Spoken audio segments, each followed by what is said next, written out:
10 years after Aegon conquered Westeros, Queen Visenya Targaryen founded the Kingsguard. This order of knights was intended to be the best in the realm and fully devoted to protecting their king. This tradition began under Aegon the Conqueror himself and continues through to the present, but in the present, it is in something of a sorry state. The Kingsguard is filled with either individuals who really aren't talented enough to be there, or people who just keep dying very quickly, or zombies. But there is a point in the fairly recent past where the Kingsguard was the all-time greats that the Seven Kingdoms have ever seen. It's weird because the worst king in Targaryen history also had probably the best Kingsguard in Targaryen history, that being the Mad King, Aerys II Targaryen. Today, I want to look through his Kingsguard, those 7 knights, each of them individually in depth, as 2 of them have become viewpoints, and the rest all seem to have varying degrees of importance to the modern story, as I believe this is both the best and the worst group of Kingsguard we've seen to date. Before getting into individual knights, I think it's worth justifying why I've also called them the worst. They are not the worst fighters, they are the best fighters, and we all know how much discussing skill of a Song of Ice and Fire fighters can lead to debates within this community. No, I think that the Kingsguard beneath Aerys II represent the worst of what the vows of the Kingsguard can bring on. When you are sworn to solely an individual monarch, it essentially blinds you to all that they are doing, and we see that through Jaimes and Barristan's perspectives. Both of these individuals stood by and watched as Aerys committed monstrous crimes against the peasants of his realm, against his lords, and even against his own wife, and in some instances, children. So I think that that very much makes them a lot lower in my estimation in terms of being a good group of Kingsguard in terms of maybe morality, but I think it also demonstrates the difference between kind of the axes of the alignment chart with good versus lawful. I think that this group cements the Kingsguard as a lawful, neutral organization. In many instances, the Lord Commander maketh the Kingsguard, and Aerys II's field is no different. In this instance, the Lord Commander is the one and only Sir Gerald Hightower, the White Bull, named as such, I believe, because of the white of the Kingsguard, and the bull because we hear him tell some bullshit to Jaime. In that instance, in a memory we get back from Jaime's head, I believe in A Storm of Swords, is this thought that Gerald tells him, the new young Kingsguard, that they are intending to protect the king, not judge the king. Which is correct to a point, but when the king is burning people alive in front of their fathers or in front of their sons, I always forget which of the Starks burns alive, I don't think that really measures up in terms of the honorability of it. With that said, Geraldine is very much a mentor, especially to Barristan Selmy, which is an interesting dynamic, as Barristan is so old by the time we join him as a viewpoint character that we kind of think of him as a mentor. So it's interesting to see his own thoughts where he's thinking about the White Bull as his mentor. He's known to be a great fighter, but we don't get that much in terms of his direct feats. We know he was shot through the hand once when fighting the Kingswood Brotherhood, but outside of that, we really don't know a ton. He also dies in an instance where 3 total Kingsguard die, 2 others are also with him, so we'll get to that at the end, as most of these Kingsguard, all of them who aren't viewpoints in the main series, die in one of 2 locations. Since I've brought him up, let's talk about Barristan Selmy a little bit. He's a very interesting case, as we are in his head, as I've mentioned. I would say that he is the most accomplished in terms of feats of protecting his king in terms of anybody in this Kingsguard, or maybe any Kingsguard ever. The Defiance of Duskendale is this event where Aerys II was kidnapped by a defiant lord who didn't want to pay his taxes. Barristan was able to single-handedly break into this castle and return the king and allow him to wreak vengeance on those who have captured him, and it is something that he thinks of as both a triumph and a source of shame, as it is thought that this is what allows Aerys to kind of spiral into madness. Barristan is someone who is dutiful to a fault. We always think of Ned Stark as a character who is super honorable and obsessed with duty. I don't think that's 110% the case, especially in the book. I think that Barristan is a great example of exactly that, as we see him reckon with what he has done for his honor and for his duty throughout his chapters in A Dance with Dragons. I also forgot he single-handedly ended a war, the War of the Ninepenny Kings, by killing Maelys the Monstrous, the last male Blackfire, so also very impressive. I think that Barristan does not get as much credit as he absolutely deserves, but he does survive Robert's Rebellion, and he continues on to serve Robert and then Daenerys Targaryen in the main series. We join him as a viewpoint in Meereen once Daenerys is flown off on Drogon. At that point, Barristan is left alone without a queen to serve, and he is able to, at that point, kind of ruminate on his regrets and thoughts both from the distant past and from the recent past. In this instance, he regrets listening to Aerys so much, and he thinks that he wishes that he could have done better and prevented certain elements of what had gone on with Aerys. In this instance, that allows him to kind of be manipulated by the Shave Pate. In this instance, Daenerys has created this tenuous peace agreement within the walls of Meereen that is supported by her having married Hizdahr Zalorak, who is now ruling Meereen as its king. The Shave Pate is able to convince Barristan to do a coup, remove this new king from power, and liberate the city from the yoke of the wise masters. So Barristan is able to do this. It's good that the city is out of Hizdahr's hands in the short term, but Barristan is very clearly being manipulated by the Shave Pate, and then we see Barristan immediately leave the walls of the city to go participate in the Battle of Fire. He may die there, I think he might die there, but leaving the city in the control of the Shave Pate is not a great idea, because while he does kind of greater correlate with the ideals of Daenerys Targaryen, Daenerys did very much disagree with his methods, and he does very much want to execute 100 child hostages, which I am 99% sure he's going to do during the Battle of Fire. Next up, rounding out the trio of like the most legendary older fighters of this Kingsguard is the one, the only Sir Arthur Dayne. I keep almost saying Gerald Dayne because Gerald Hightower, Arthur Dayne. Darkstar's not here. Don't worry, he'll be on Aegon's Kingsguard though. But that aside, the Sword of the Morning is known to be one of the greatest fighters in modern Westerosi history. He has this magic sword, Dawn. That said, he doesn't have a ton of known accomplishments in terms of what he has actually done in terms of actually fighting people. In this instance, we know he fought against the Kingswood Brotherhood. We know that he slew the Smiling Knight in single combat, which is great. But with that said, that's kind of the one thing we know he does. He doesn't do much during Robert's Rebellion. We know he is one of 3 Kingsguard sent down to the Tower of Joy, but spoilers for the section in a few minutes, he dies at the Tower of Joy against Ned Stark and Howland Reed. So it is interesting to see that maybe he was killed by people who were a lot less skilled than he was. So I think that Arthur was someone who was very good at what he did, but he didn't have a lot of chances to necessarily prove himself, as Barristan was a bit older and did get to fight in conflicts like the War of the Ninepenny Kings. I don't see Arthur liberating Aerys from Duskendale, that's all I'm saying.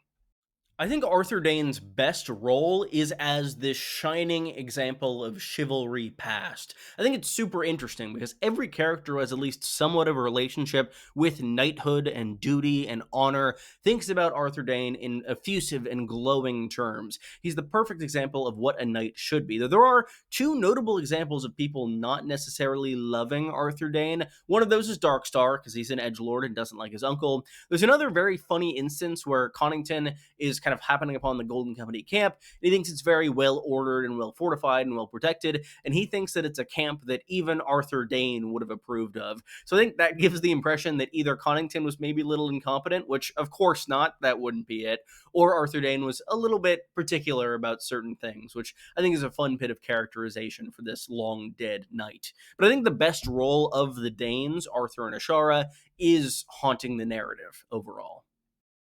Jonathor Darry is next. Jonathor is a cool name, just gotta throw that out there, but we don't know a ton about him. The one instance we hear of a direct interaction between him and a viewpoint is when him and Jaime were outside of Aerys and Rhaella's chamber, and he tells Jaime that we are sworn to protect the royal family, which includes Rhaella, but we are not sworn to protect her from him, given the fact that Aerys was at that point assaulting Rhaella. So we don't know a ton about him outside of that one interaction, which kind of paints him in the same camp as being bad like the White Bull. But it is interesting to note that House Darry are known to be pretty stringent Targaryen loyalists, as Willem Darry is the old man who ends up ferrying Viserys and Daenerys Targaryen away across the Narrow Sea until he eventually dies of old age in that instance. The World of Ice and Fire app says they're brothers. They are at least somehow related because they are both Darrys, but I think that it is an interesting point of connection with this kind of unwavering loyalty to the Targaryens, but given what we know of him versus Willem, I prefer Willem Darry. There's also a prince among these Kingsguard. I'm not talking about a secret Targaryen, or at least I don't think so, but Prince Lewin Martell is the uncle of Duran, Oberyn, and Elia Martell. So he is fairly important, and the Martells are very much bound to the Targaryens by marriage, both initially through Daeron II, about 100 years prior to the events of Robert's Rebellion, and then with Rhaegar's marriage to Elia Martell. Lewin is a great knight, according to all who met him. We don't know much about his specific feats in battle. We know he was slain at the Battle of the Trident, which again, we'll get to since it's an event that killed a lot of Kingsguard, but he's killed by Lyn Corbray, but after he'd already been mortally wounded, so kind of inflates Lyn's ego a little bit, having killed this guy who's known to be great at his job, but after he was already very, very wounded. But I think that this is kind of one of the beginning threads of the Targaryen Martell relationship fraying, as at that point where war has started, the king, Aerys II, effectively uses Elia and her children as hostages to compel both Lewin and Martell and the Spears of Dorne generally to fight for the Targaryens. So there is a lot of bad blood between Dorne and a lot of ruling families of the Seven Kingdoms. Obviously, they hate the Lannisters for what happened to Elia Martell and her children, but also they should probably not be the biggest fans of the Targaryens, given what Aerys did. But I guess they have hope for the future Targaryens being less crazy, which they absolutely are. Less crazy, not more crazy.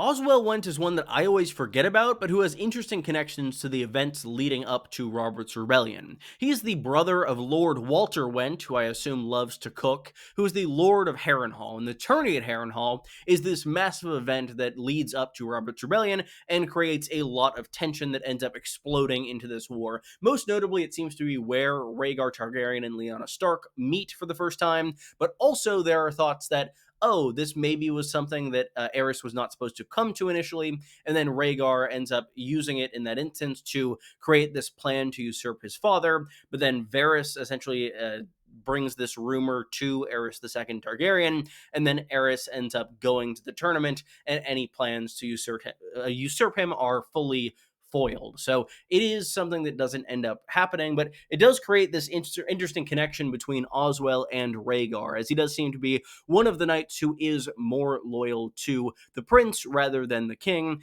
as he does also die at the Tower of Joy alongside a few of his brothers. That leaves the one and only youngest Kingsguard to Aerys Targaryen and youngest Kingsguard in history, Jaime Lannister.